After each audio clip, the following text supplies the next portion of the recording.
Literacy rate में Kerala India का number 1 state है। 97% लिटरेसी रेट के बावजूद तंत्र मंत्र, जादू, काले जादू के मामले में केरल की सिचुएशन दूसरे स्टेट्स जैसी ही है। पहाड़ों और हरे भरे जंगलों से भरा इकोडी जिला केरल के टोटल 14 जिलों में एरिया वाइज सबसे बड़ा है। इकोडी जिले में हाल ही में हुई एक घटना में पुलिस को अनएक्सपेक्टेड फायदा हुआ।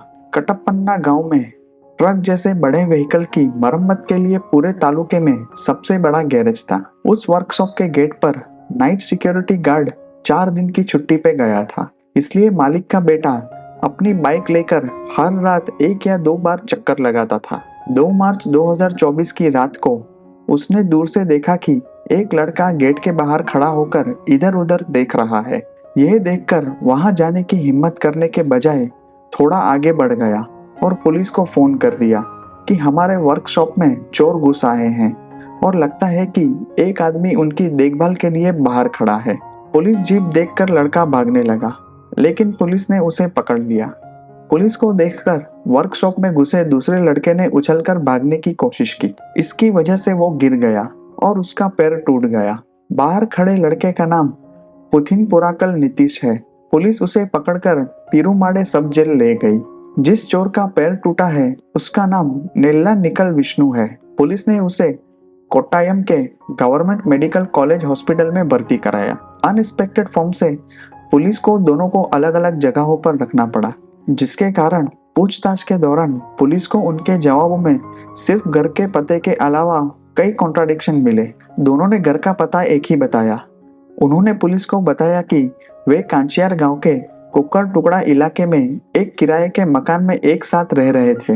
मकान विष्णु ने किराए पर लिया था, लेकिन तलाशी के दौरान चाबी नीतीश के पास मिली। सुबह पुलिस विष्णु के घर पहुंची। घर पर ताला लगा हुआ था। पुलिस ने जब चाबी से घर खोला तो उन्हें बड़ा शॉक लगा। घर में 2 लेडीज लगभग कैदियों की तरह थी। घर में 52 साल की महिला और 26 साल की लड़की को ऐसी हालत में देखकर पुलिस हैरान रह गई। पुलिस को देखकर वो दोनों भी डर गई। उनकी मेंटल सिचुएशन भी गड़बड़ लग रही थी, इसलिए पुलिस ने उनसे बहुत धीरे से पूछताछ शुरू की। पुलिस को जवाब देने में दोनों झिझक रही थी। दोनों में से बड़ी को विष्णु की मां सुमी कहा जाता था। लड़की का नाम विद्या था, जो विष्णु की बहन थी। पुलिस बार बार पूछती रही कि माँ बेटी को घर में कैदियों की तरह क्यों रखा गया है। जवाब में सुमी ने केवल इतना ही कहा कि हमारा किसी भी सगे संबंधियों के साथ कोई भी रिलेशन नहीं है, ना ही किसी पड़ोसी के साथ कोई रिलेशन है, इसलिए हम माँ बेटी कहीं बाहर नहीं जाती। विष्णु हमारी जरूरत की सभी चीजें बाजार से ला देता है। उनके घबराए हुए बिहेवियर को देखकर और ऐसी बात सुनकर पुलिस को लगा कि पूरे मामले में कुछ गड़बड़ है। उन्होंने सुमी से पूछा कि तुम्हारे पति विष्णु के पिता कहाँ हैं? उस सवाल को सुनकर माँ बेटी कंफ्यूजन में एक दूसरे का मुंह देख रही थी। इसके बाद पुलिस ने विद्या से पूछा कि तुम्हारे पिता कहाँ हैं? घर पर नहीं है? उस सवाल के जवाब में दोनों कंफ्यूज नजर आए, इसलिए पुलिस को ज्यादा गड़बड़ का शक हुआ। पुलिस ने माँ बेटी को और उलझाने के बजाय पूरे घर की तलाशी ली। एक कमरे में अलग अलग अजीब पूजा की चीजें रखी हुई थी, जिनका इस्तेमाल सिर्फ जादू टोना करने वाले करते थे। यहाँ इनकी पूजा कौन करता है? पुलिस के सवाल के जवाब में सुमी ने नीतीश का नाम बताया। आगे पूछने पर उन्होंने बताया कि नीतीश एक विद्वान संत है, हमारे गुरु हैं और पिछले 8 सालों से हमारे साथ रह रहे हैं। एक चोर और वो इन लोगों का स्वामी है? हैरान होकर पुलिस ने अपनी जांच जारी रखी। पुलिस ऑफिशियल्स ने यह भी देखा कि इस किराए के मकान में दूसरे सभी कमरों की फ्लोरिंग बहुत पुरानी थी। सिर्फ एक कमरे में नई फ्लोरिंग थी। इन माँ बेटी की मेंटल सिचुएशन ठीक नहीं थी, इसलिए पुलिस ने उनसे ज्यादा पूछने की बजाय आस पड़ोस से जानकारी लेने की कोशिश की।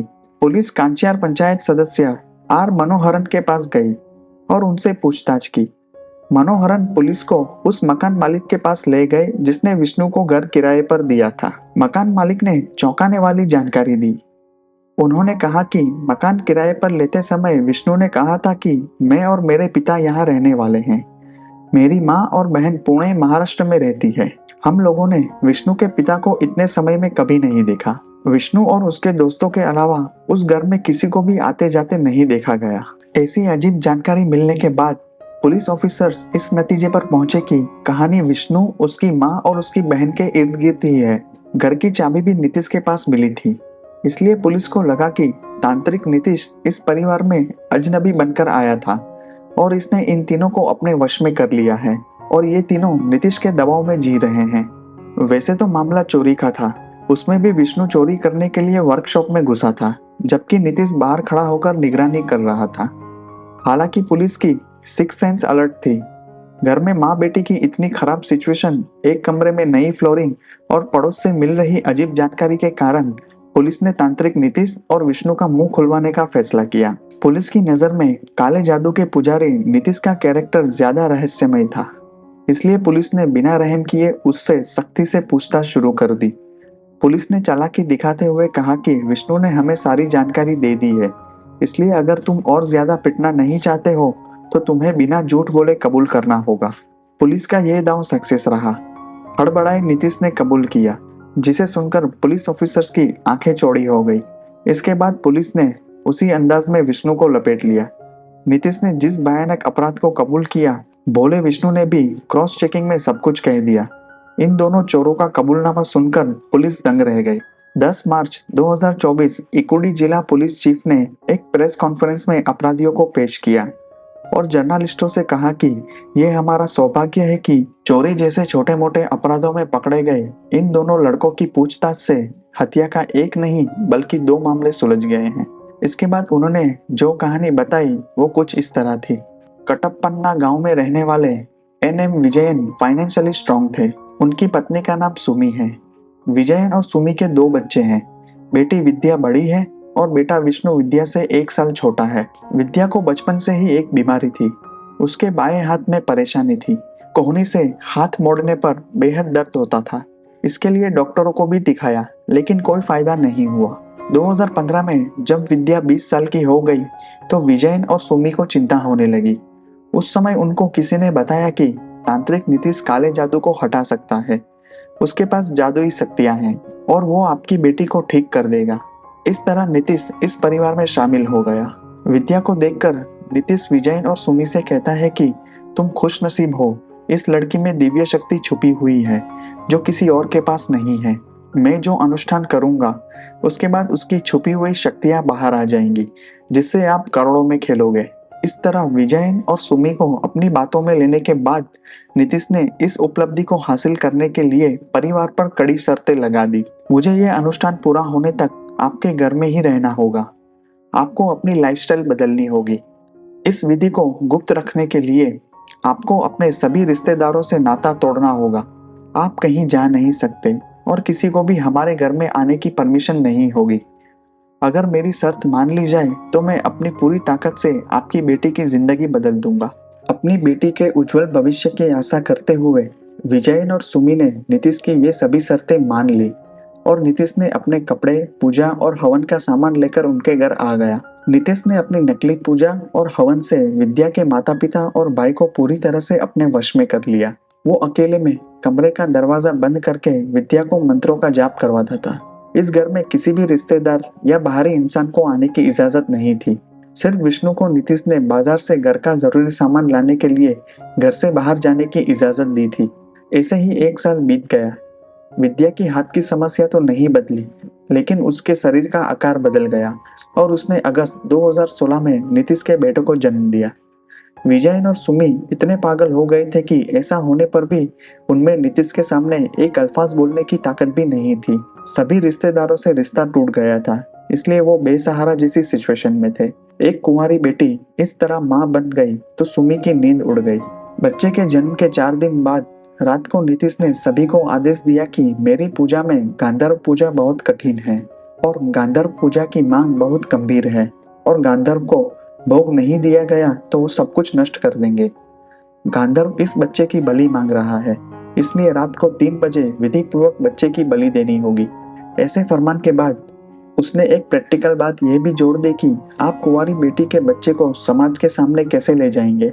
रात के 3 बजे नीतीश ने विजयन, सुमी और विष्णु की मौजूदगी में मंत्रों का जाप करते हुए 4 दिन के मासूम बच्चे का मुंह तकिए से दबाया और 5 मिनट में फूल जैसा बच्चा मर गया। बेबस विद्या भीगी आंखों से देख रही थी। बच्चे की लाश को सागर जंक्शन के पास एक जगह दफनाया गया था। इसके बाद नीतीश ने एक और फरमान जारी कर दिया। गांधर्व को उसका भोग तो मिल गया, लेकिन अब यह घर गंदा हो गया है, इसलिए यहाँ कोई शुभ कार्य नहीं किया जा सकता। उन्होंने विजयन को तुरंत घर बेचने और कुछ दूरी पर किराए का मकान ढूंढने का आदेश दिया। घर बहुत बड़ा था, इसलिए बेचा तो 1.25 करोड़ रुपए मिले। कटप्पन्ना गांव में घर बेचने के बाद पूरा परिवार वहां से 8 किलोमीटर दूर कांचियार गांव के कुकर टुकड़ा इलाके में चला गया। फिर भी नीतीश हरफनमौला बनकर अपने ही नियम चलाता रहा। 27 अगस्त 2023 केरल के पवित्र त्योहार ओणम में 2 दिन बचे थे, इसलिए तैयारियां चल रही हैं। उस रात विद्या, सुमी और विष्णु की मौजूदगी में विजयन और नीतीश के बीच किसी बात पर बहुत झगड़ा हुआ। इससे गुस्साए नीतीश ने अपने हाथ में लिए हथौड़े से विजयन के सर पर वार कर दिया। सर फूटने की आवाज आई और विजयन गिर पड़े। नीतीश ने सदमे में आए परिवार से कहा कि जो हो गया सो हो गया, तुम लोगों में मेरे बिना अकेले रहने की ताकत नहीं है, इसलिए तुम्हें बिना किसी हिचकिचाहट के इस बॉडी को ठिकाने लगाना होगा। एक कमरे में विष्णु, नीतीश और सुमी ने मिलकर एक गहरा खड्डा खोदा और विजयन की बॉडी को प्लास्टिक में लपेटकर उस गड्ढे में डाल दिया। और अगले दिन उन्होंने कमरे में सीमेंट कंक्रीट की फ्लोरिंग भी खुद ही कर ली। इन घटनाओं के बारे में बताते हुए पुलिस चीफ ने बताया कि आईपीसी 302, 201, 34 के तहत 2 अलग अलग एफआईआर दर्ज कर नीतीश, सुमी और विष्णु को गिरफ्तार कर लिया गया है। कांचियार के घर की खुदाई से मिले विजयन के अवशेष डीएनए टेस्ट के लिए भेजे गए हैं। 2016 में कटप्पन्ना गांव में दफनाए गए एक बच्चे के अवशेषों की जांच जारी है। ना तो सुमी को पता है और ना ही विष्णु को पता है कि घर बेचकर मिले 1.25 करोड़ रुपयों का क्या हुआ। नीतीश ने अब तक मुंह नहीं खोला है। एक जादू टोना करने वाले फ्रॉड तांत्रिक के जाल में फंसे एक परिवार पर क्या बीतती है, ये सच्ची कहानी समाज की आंखें खोल देने वाली है।